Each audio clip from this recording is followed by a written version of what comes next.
start. I think many of us are already here. So hello everyone, and many thanks for your time and presence today.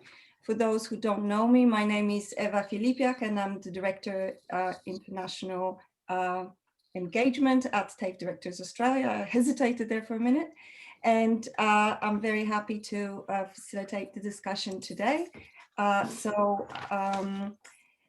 So today we are gathering our TAFE and dual sector university members to have a bit of a brainstorming session and some feedback in the international education strategy based on the consultation paper that was issued by DESI at the end of March 2021.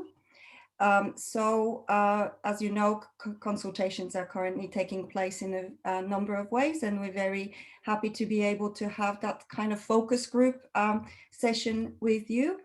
We have three great guests with us today. So firstly, Lyndall Corbett, who's Director International Policy and Collaboration at the Australian Government Department of Education, Skills and Employment. Thanks very much, Lyndall, for being here and for accepting to hold that session with us. We also have Janelle Chapman, who everybody knows, I assume, who has been a long-term representative on the TDA 18 network on behalf of TAFE Queensland, and has been recently appointed as CEO of the Australia Pacific Training Coalition in Fiji and Stuck in Paradise, as she just said. And finally, and last but not least, we have Helen Bartlett, who is the Vice Chancellor and President of the University of the Sunshine Coast, rainy Queensland at the moment, and also with Janelle, a member on the Council for International Education, and very involved in the consultation process. So many thanks to the three of you to join us today and to be open for the conversation. So what I suggest in terms of the structure of the session is that firstly, we will invite Lyndall to provide some introductory remarks and a quick, maybe my understanding is a quick presentation of the consultation paper, and I hope the sharing of the screen will work now. And then we will have really a pretty informal discussion, and we invite you to provide any feedback and thoughts you may have.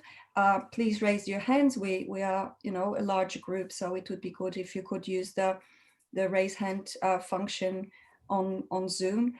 And also please be aware that the session is being recorded so that we can share that with the network and those who haven't been able to participate today. So without further ado, I'll pass the floor to Lyndall, and we look forward to your presentation. Many thanks. Thank you, Eva. My name is Lyndall, as Eva said, and I work for the Department of Education. I might have come across a few of you. My role previous to this one was the department's representative in the New Delhi Embassy for the last few years. So hello again to those of you who I've met before. Today I'm just the intro, and then I will pass to Helen and Janelle. We've prepared a few slides and some notes alongside them, but I'll leave it up to Janelle and Helen whether we skip through some of it to get to some discussion and some more Q&A type discussion. But just to frame where we're up to, you will have seen the consultation paper that went out on the 31st of March, along with the speech potentially by the Minister for Education and Youth, Alan Tudge, on that day.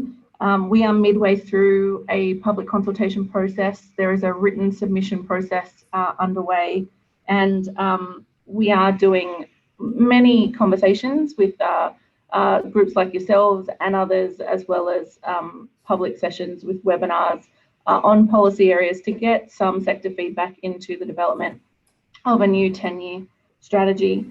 At this point, I will pass to Janelle. Like I said, we've got some slides, but I'm happy to take your thoughts on whether we skip through some of it and get to the discussion. But thank you very much for having us today. Thanks, Janelle. Thanks, Lyndall. Helen and I are part of the Council of International Education, which consists of experienced international education experts and practitioners who are called expert members, but also, more importantly, all the Australian government ministers with portfolio responsibilities in international education. It's the first time we've been able to get them all into the same room. Minister Tudge's speech on the 31st of March highlighted his approach and the government's commitment to deliver a new vision for this sector.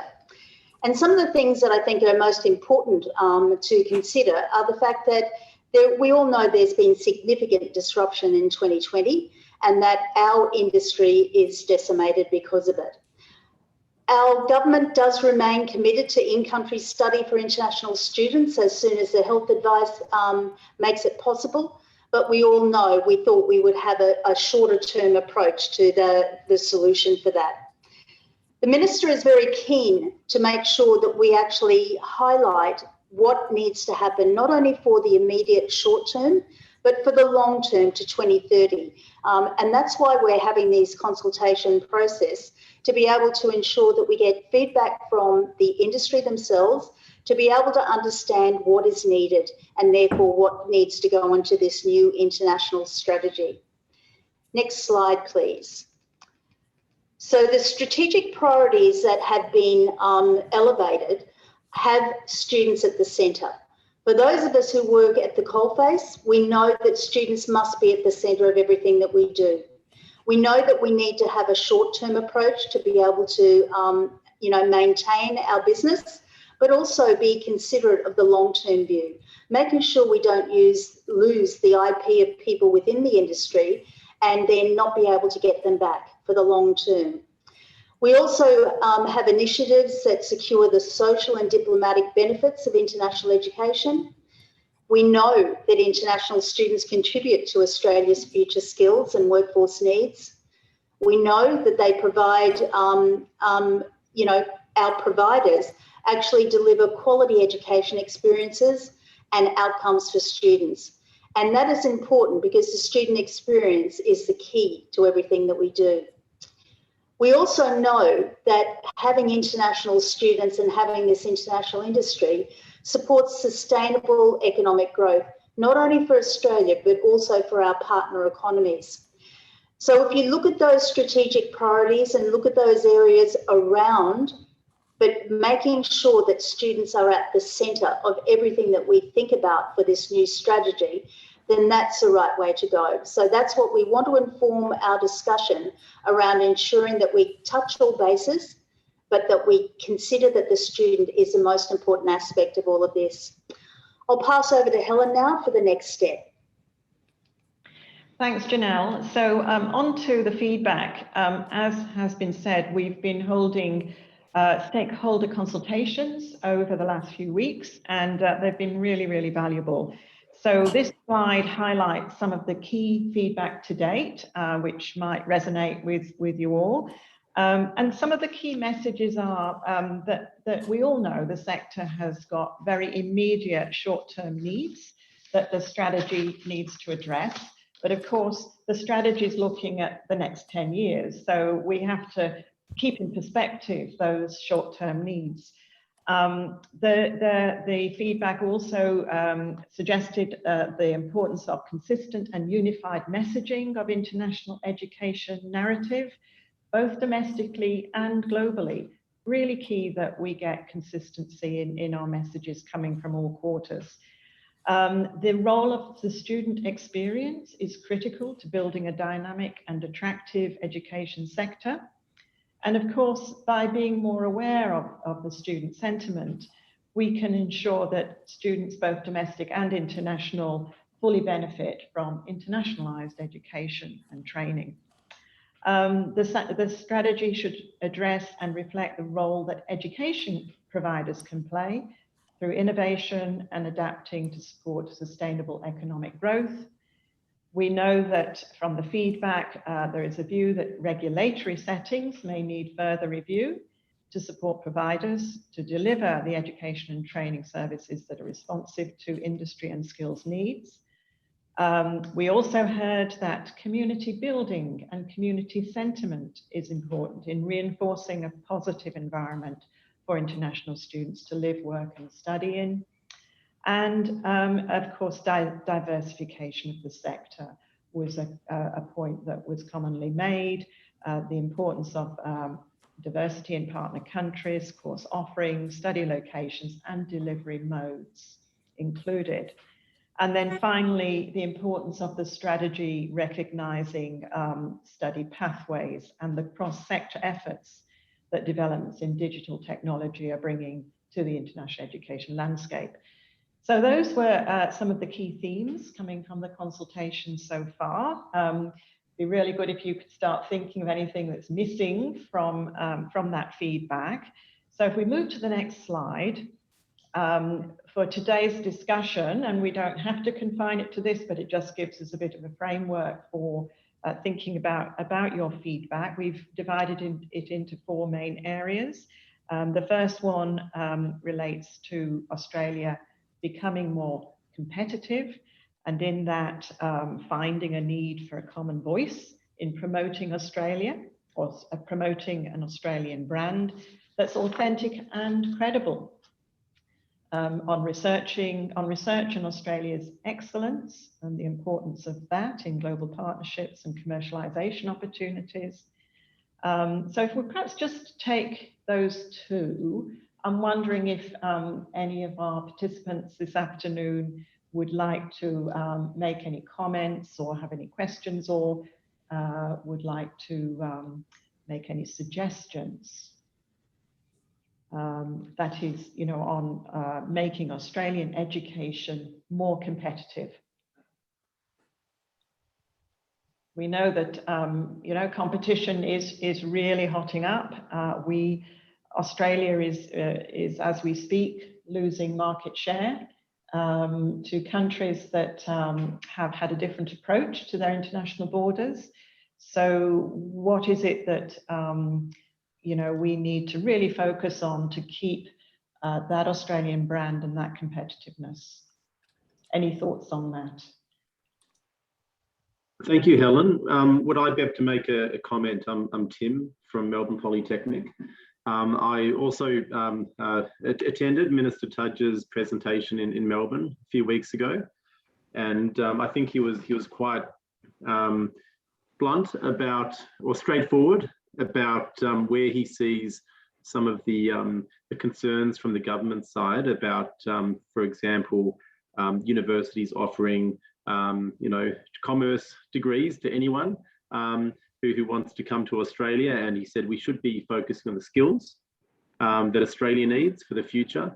And that is what TAFE, we believe that we can provide. However, on the other hand, the visa policy settings have been geared up to encouraging international students to apply for those generic commerce programs at universities ahead of actual engineering skills and the kind of skills that we need in Australia. So I think if we are to make to be more competitive with international providers as well, our competition is that we do need to tweak the visa system so that those quality vocational providers that are trying to train up international students to cover those skills shortages in Australia, they can get visas. At the moment, someone wanting to do a diploma of mechanical engineering or civil engineering from the subcontinent will not get a visa to come to Australia, but to do a Bachelor of Commerce, they can get a visa and go to a university. So look, we kind of agree with what Minister Tudge was saying there. I think my TAFE colleagues will agree with my comments here. And also the quality private providers that do operate in those areas as well. So I think there needs to be some sort of tweaking there. And I note that Home Affairs are on the council as well. I believe they're members as well. Thanks, Tim. Those are really good points. And I think we've heard those before as well. So something for us to revisit in the feedback. Any other comments or ideas? So maybe jumping. Okay. Sorry, Eva. It's Craig here. This is on the making Australia more competitive. Is what do we understand about the attractiveness of our educational offerings, and what needs to be done to make our educational offerings more, I guess, contemporary, relevant, and attractive? I don't have a view one way or the other, but whether there's any evidence about what people are coming to Australia for. Well, I can see Andrew's dutifully put his hand up, so apologies if I cut you off, Andrew. Thanks, Craig. Good point. Andrew, you're next.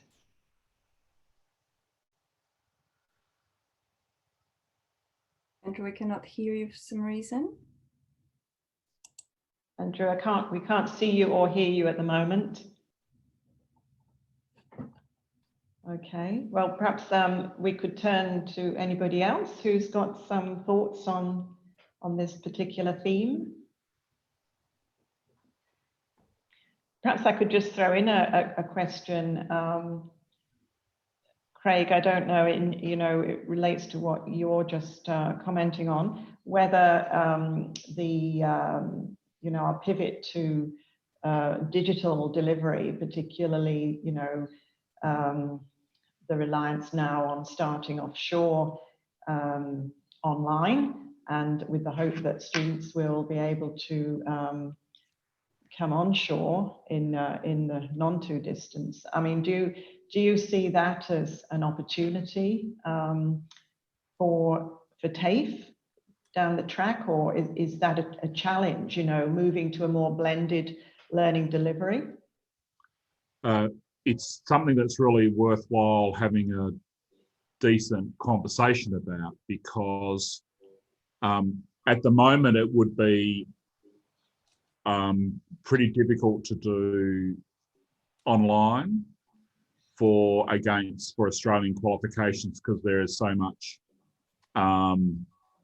requirements and specification about delivery, and so that blended approach would be a challenge, and then but equally I do wonder whether the real attractiveness of Australian TAFEs is the practical skills acquisition and the experience in a classroom with lots of other students. So the sense of blended has some barriers, so therefore it's not therefore not necessarily the full answer.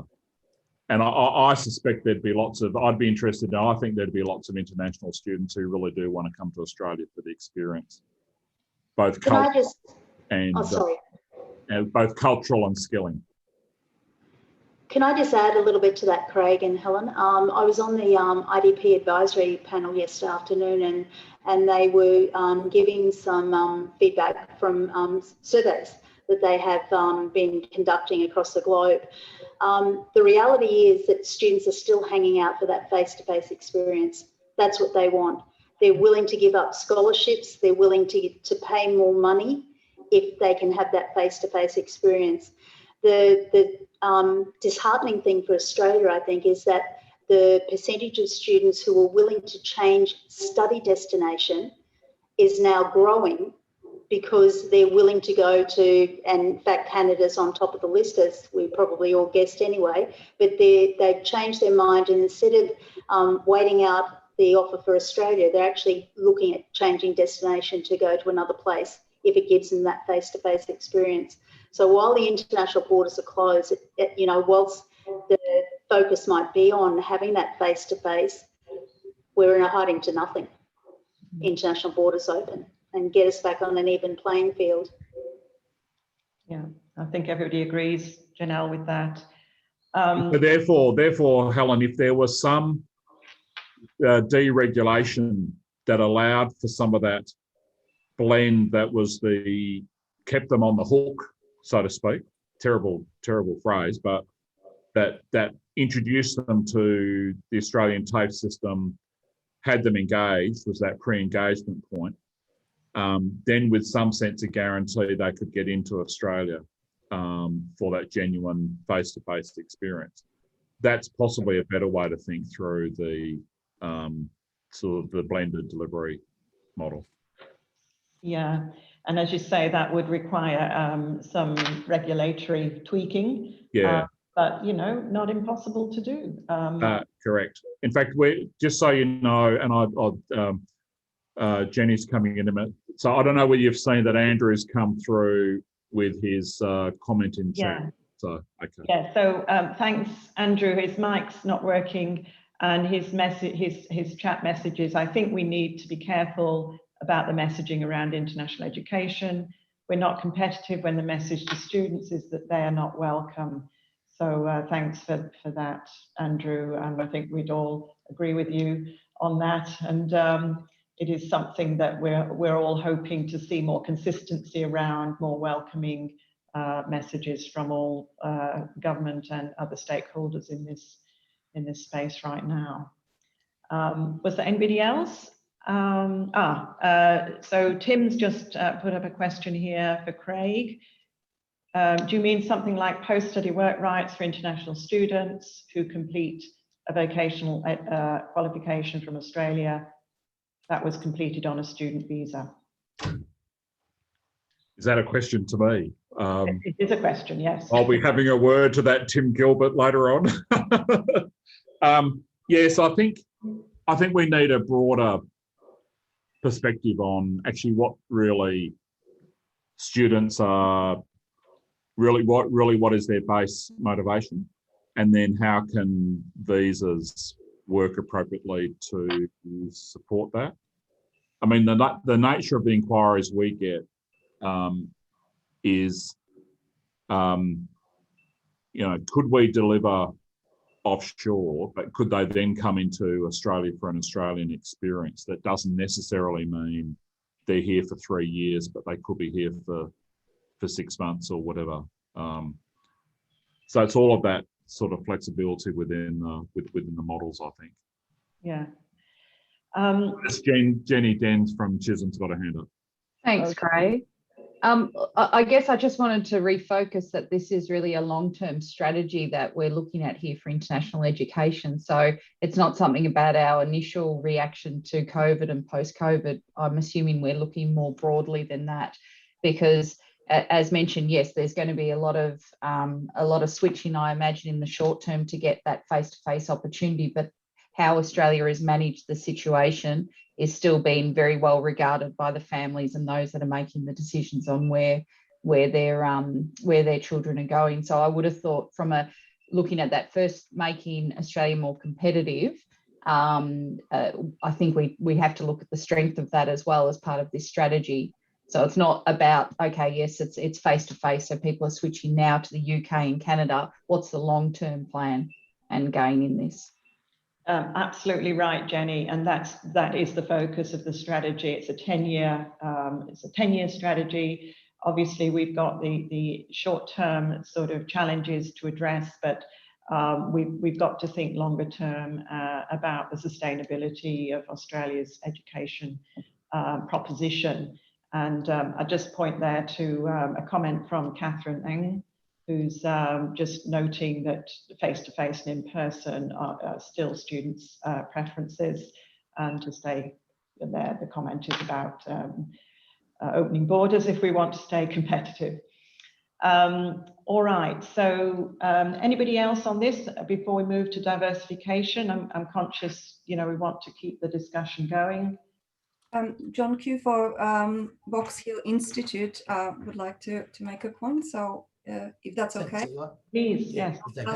The floor. Yeah, so John from Box Hill Institute. One point that I would like to make, given this is, you know, all TDA members, I think to make Australia more competitive, that in the university sector, we know, you know, in terms of international ranking and all that, if we build it up, that will strengthen the Australian brand. But for TAFE institutions, I'm just thinking whether there's a possibility from the strategy perspective. I know broadly we are all vet sector, but I'm just thinking from strategy perspective whether we can look at TAFE as a government funders, which we are protecting our Australian brand. From that perspective, whether we can not saying that we are not part of that sector, but it's more competitive type government-funded body to make us, our vet sector, more competitive in the market. So if there's a section or somehow in the strategy can feature TAFE sector, I think that would be really appreciated from TAFE perspective. Thanks, John. Well said, John. And I'd add to that we need to think about our product is first world skills development offered through TAFEs. And even if we take the view from this international strategy that it's an industry, why we let our brand for vet get trashed through poor delivery and poor regulation and poor oversight, I've got no idea why we allow that to happen. We would have a very strong view that there needs to be a stronger regulatory approach. That we look at that somehow. Terrific. Otherwise, we're selling a false good, and TAFEs get caught up in that label, particularly when it comes to visa processing.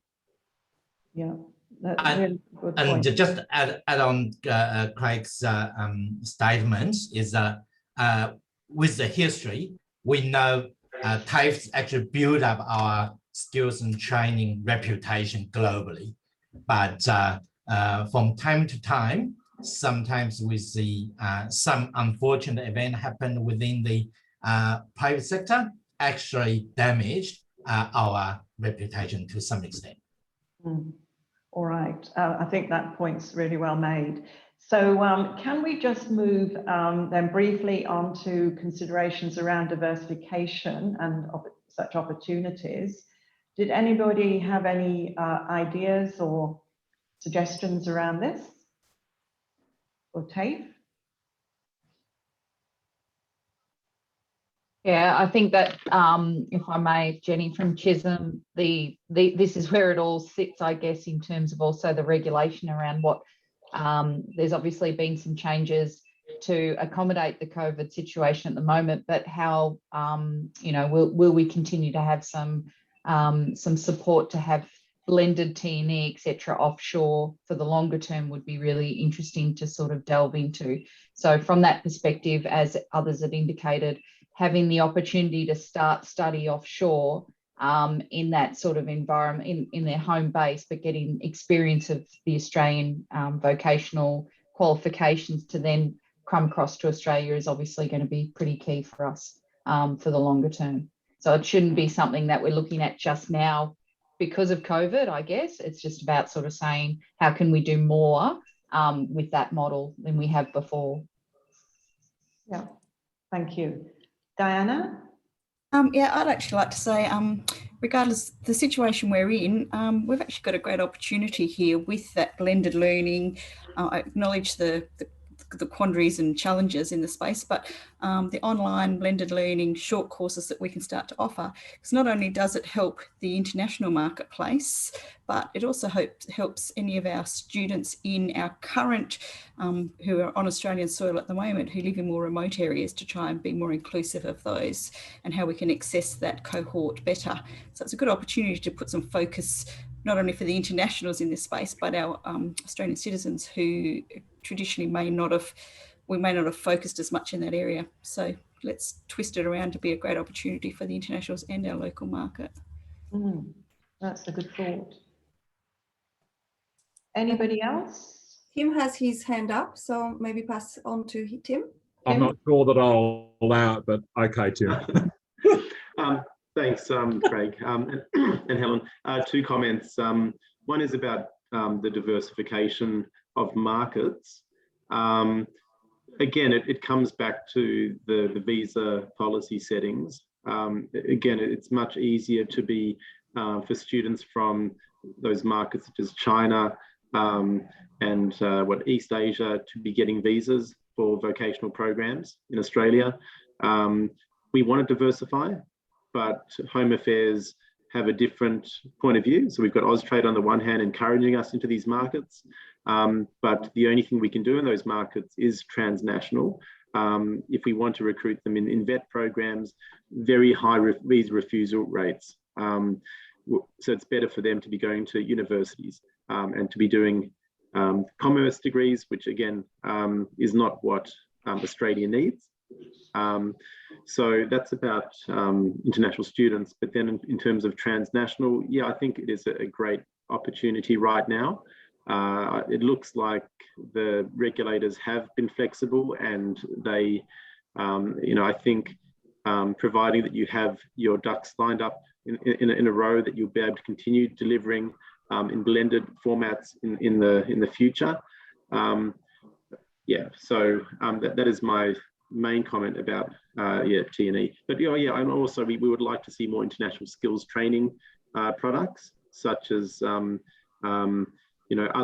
non-AQF vocational products that the TAFE sector and the vet sector can go out there and support the region and Australia's diplomatic and political interests to train up hundreds of thousands of workers in the region and help those economies to grow.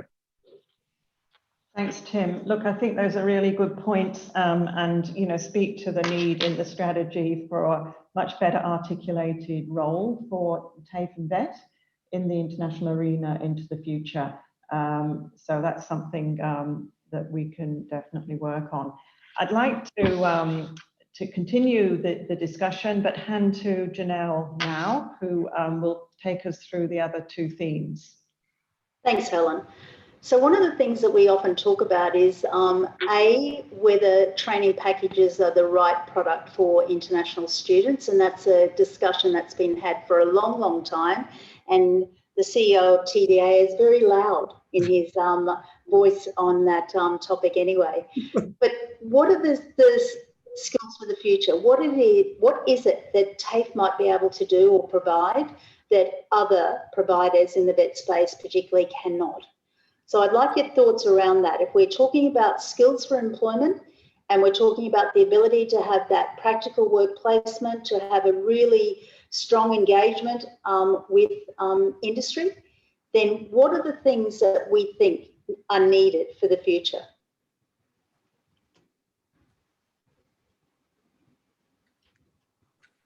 I'm going to stay quiet so others can have a say. So come on, folks. Here's your chance. Janelle, you know me, I'm Russell from TAFE Queensland. Look, I wasn't sure whether to bring this up in the previous section or now, but I think one of the opportunities for diversification, and indeed one of the opportunities for thinking about skills for the future, comes out of what we're learning in the aid and development space at the moment, and that's around labour mobility. So, we've seen, obviously, whilst the borders are shut, we've noticed huge impacts on our employers in terms of their need for short or medium-term labour requirements that have traditionally been met by various labour sources, including international students. So I do think that there is a link in the context of circular labour mobility in terms of preparing people to come over to study in Australia, to also be able to provide them with that unique workplace experience, possibly some actual working as an employee, and then return back to their home countries with a bigger skill set than when they initially embarked on that. Thanks, Russell. So I just wanted to say to Andrew's point, so TAFE's a strong in industry engagement, work placement and student support for international students. And, I don't think any of us would negate that comment. Tim wants to say more, now he's writing. He wants to clarify his previous comment about tailoring post-study work rights, maybe they can be tailored to vocational qualifications. That's certainly something that we talked about many years ago, and there were vocational postgraduate certificates and diplomas that really didn't take off. Maybe it's a time now to look at that product again. The other thing, obviously, that we need to ensure is that we're aligning whatever we're delivering with the skills shortages, both in Australia, but also for their source countries, so that when they do go back home, they have the ability to be able to gain relevant work in the industry that they have trained in. The other thing that hasn't been mentioned yet is micro-credentials. Does anyone want to offer any comment about that? Yes, can I step in, Janelle? Yeah, Marty. I was actually going to raise the idea around open credentials, micro-credentials, and the fact that our student generations up and coming are looking for those shorter term skill sets for the jobs they want for the now. And we know that there's research out there that students are going to change career paths over their working career, and that we need to be adaptable and adopt our teaching and our training to meet those needs of the future students. And I think that's where micro-credentials need to be flexible enough to either be accredited to a qualification down the track or multiple qualifications as deemed required by industry or by the job outcome. So that's probably something that we need to have a focus towards as well. Thanks, Marty. And what does the audience think about the fact that of getting the regulator to actually acknowledge and accredit micro-credentials? Oh, Janelle, I'd go further. If we're thinking about education as a tool for building economic opportunities in other countries, we can't afford to have, I'm sorry, Helen, universities with self-accreditation powers to do willy-nilly, and then we've got to wait for an inane process in Australia to create and even authorise, in the first instance, an Australian vet product. So I think there should be some selective accreditation powers. That doesn't mean it just goes solely to TAFEs. It goes on those that have got capability to develop and deliver. If that authority is given to universities, I can't see why it's not given to TAFEs in the first instance. And that we could take up a whole pile of opportunities, including micro-credentials. And what's really triggered me is for those of you who saw the notice out of the Hanoi Embassy yesterday from Jen, where the Vietnamese government has taken up the opportunity about a whole pile of decisions around the digital economy. We would almost be ill-suited to take that up if we had to rely upon our Australian vet qualifications. But if we could adapt it and apply our pedagogy, which is applied, it meets a learner where they're at, and all that sort of stuff, I think the opportunities are enormous, particularly into these countries that are all looking for that particular, as an example of what they're looking for. Thanks, Craig. John, you had your hand up? Yeah, thanks, Janelle. I think one thing that I like to point out is that when we considering as an international strategy and skills for the future, are we only thinking about the future in Australia or globally? And also in terms of whether when we thinking, just to re-emphasize Tim's prior points in terms of visa assessment. So if we link our student application with the education training into the employment or migration, the visa actually will be refused. As we all know in the market, the reality is. So I think there's something for us to consider when we are thinking about skills for the future and the linkage between education, employment, and migration, then what our system will allow us to do in this new strategy. I think that's probably a space for us to, or for the government to really thinking about when they are developing this strategy. Thanks, John. Judith has written in the chat, what about an innovation fund to support projects for an offshore market which could be non-accredited? do we have the money for that would be the next question. Great idea, but I'm not sure that any TAFE is in a position to fund that at the moment, unless anyone has some great ideas.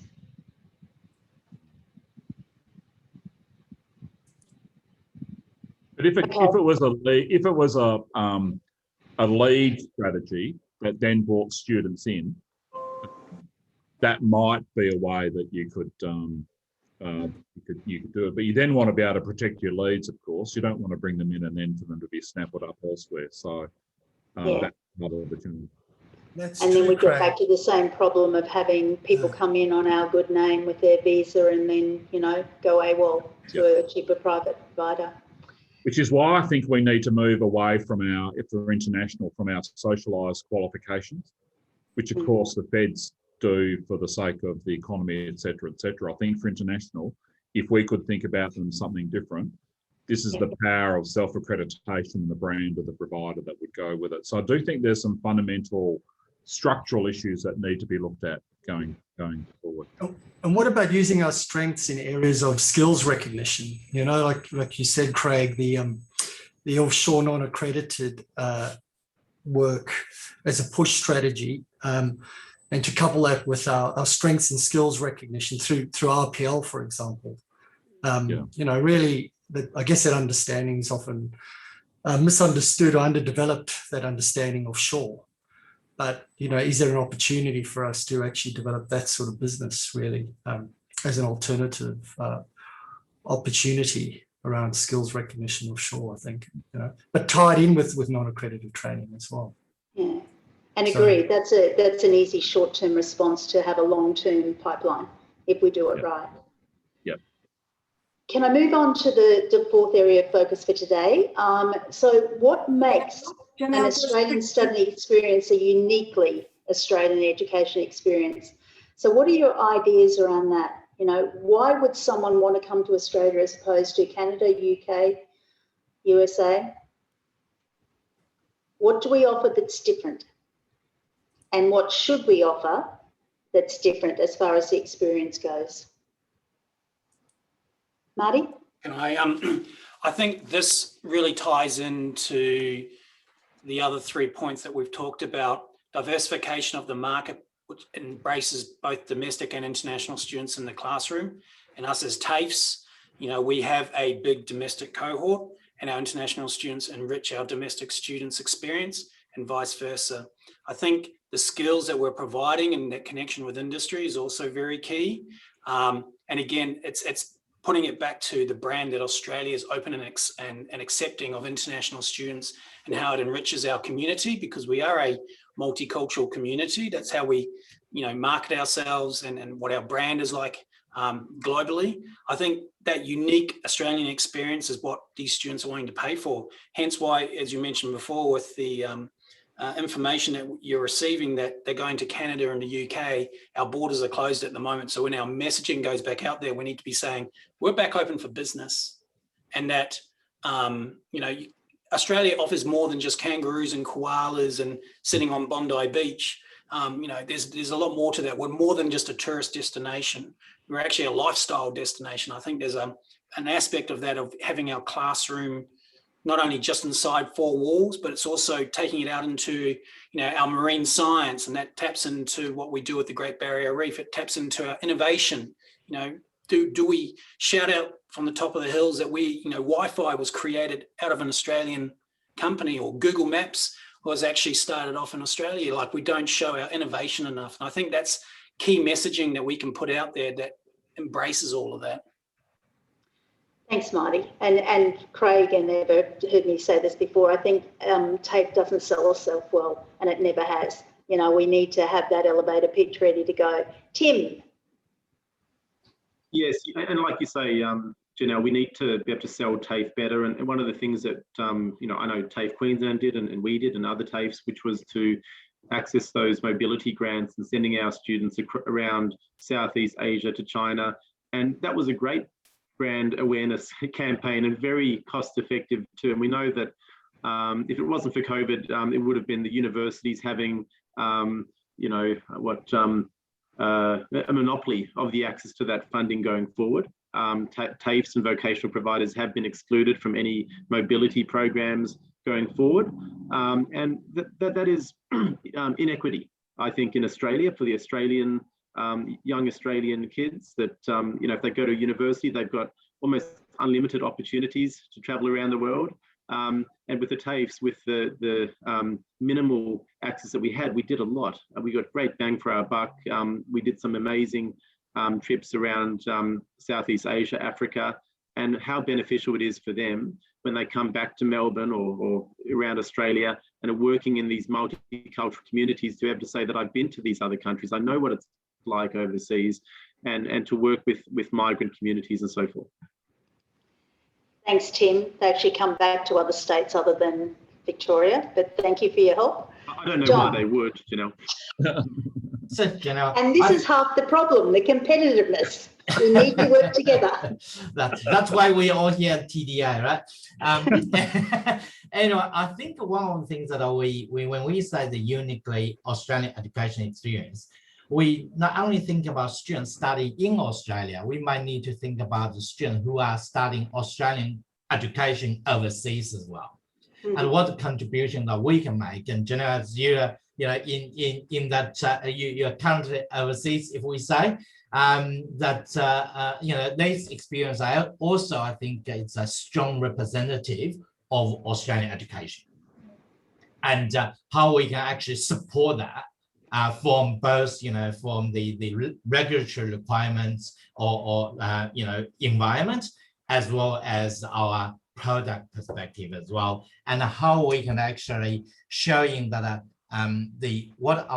particularly if we look at our VET system or the TAFE system, that we are good at integrating the internationalization and localization, that we are good at to link the industry together with education and training. I think that's something that we need to feature ourselves, and at the same time to feature to the world as well how good we are in this Australian education experience.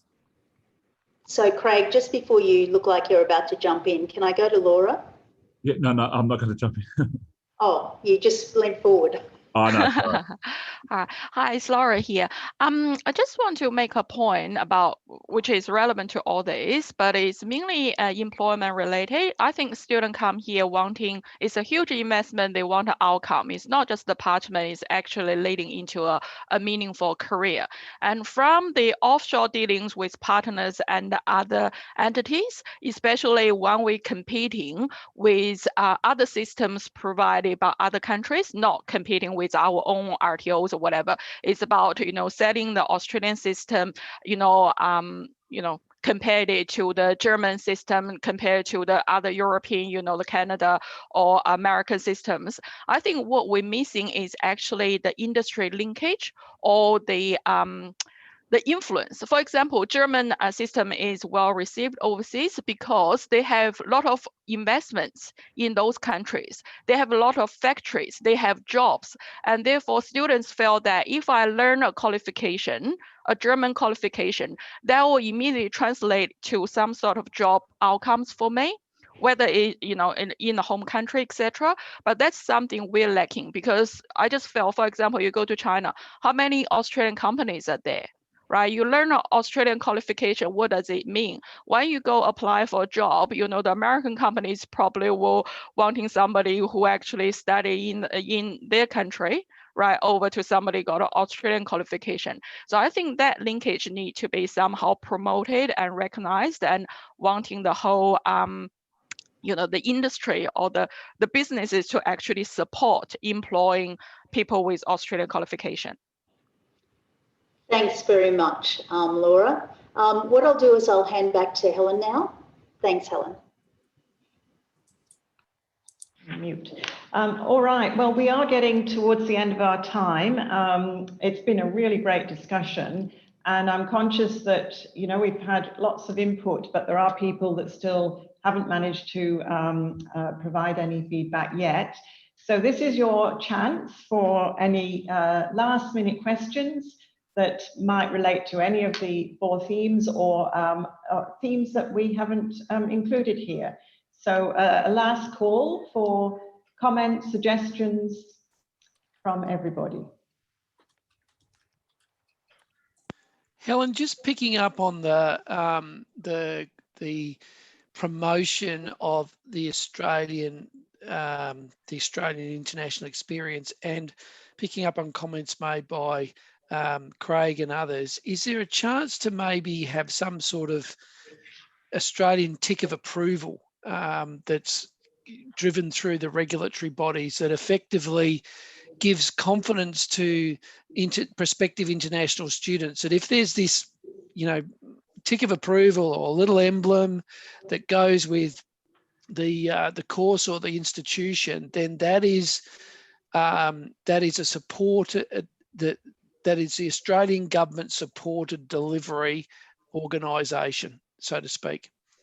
Just a way of defining good from poor. Thanks, Bill. That's a good thought. I see a few heads nodding with that one. Anybody else?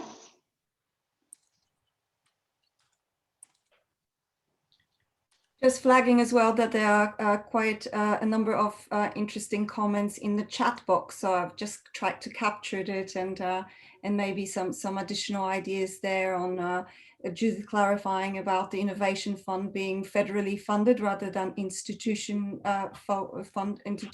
specific funding available. Also some reactions there on the Marty's comment about the lifestyle. So maybe we'll just send through this all these comments after the meeting as well to as an additional input to the conversation. May I ask, what opportunities would, for example, whenever there's a change in policy, it presents an opportunity? I mean, what is the new, now that we're starting to talk about occupational standards, does that present an opportunity for us in any way? What do you think?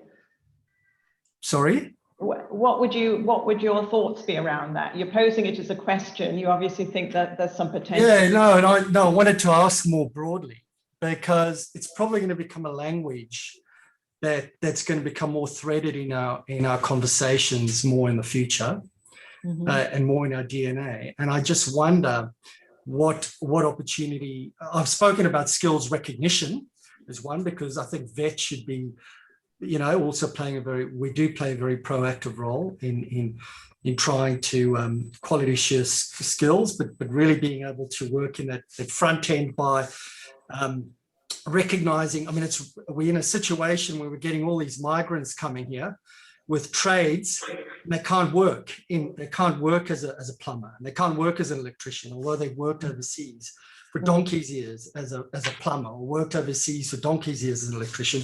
They come here and we can't recognize their